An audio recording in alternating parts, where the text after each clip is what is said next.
এই সুখে যেন কারোর নজর না লাগে। কিসের জন্য এই কথা বললেন পরিমণি?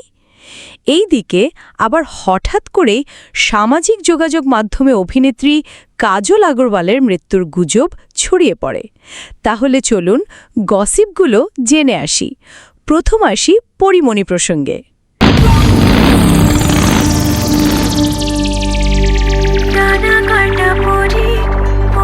চিত্রনায়িকা পরিমণি ব্যক্তিগত জীবনের সবসময় আলোচনায় থাকলেও কর্মজীবনে তিনি নিজের অবস্থান পোক্ত করেছেন সাফল্যের ধারায়। ব্যক্তিজীবনে তিনি প্রেম করে বিয়ে করেছিলেন অভিনেতা শরীফুল রাজকে। দাম্পত্য জীবনে তাঁদের ঘরে জন্ম নেন একমাত্র ছেলে শাহিম মোহাম্মদ রাজ্য। তবে সম্পর্কের টানাপোড়েনে ২০২৩ সালের সেপ্টেম্বরে আলাদা পথে হাঁটেন এই তারকা দম্পতি। বর্তমানে কাজের পাশাপাশি পরিমণি সময় দিচ্ছেন ছেলে রাজ্য ও দত্তক কন্যাকে ঘিরেই। প্রায়ই তাদের সঙ্গে কাটানো মধুর মুহূর্ত তিনি শেয়ার করেন সামাজিক যোগাযোগ মাধ্যমে। সম্প্রতি আবারও ছেলে ও দত্তক মেয়েকে নিয়ে একগুচ্ছ ছবি প্রকাশ করেছেন এই অভিনেত্রী।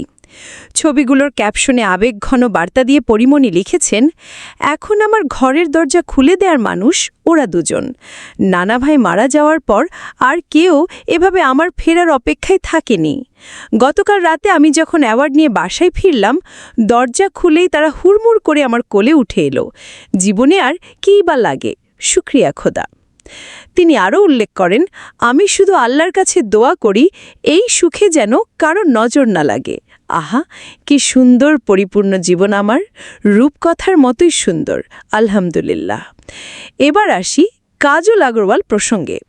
হঠাৎ করেই সামাজিক মাধ্যমে তার মৃত্যুর গুজব ছড়িয়ে পড়ে।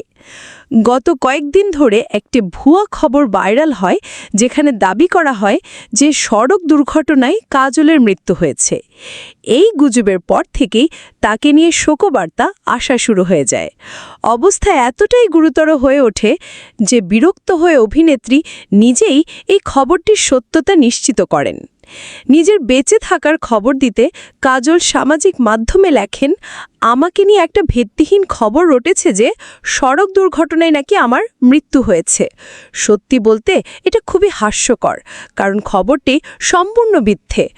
আপনাদের সকলকে আশ্বস্ত করে বলছি যে আমি ঈশ্বরের কৃপায় ভালো এবং নিরাপদে আছি।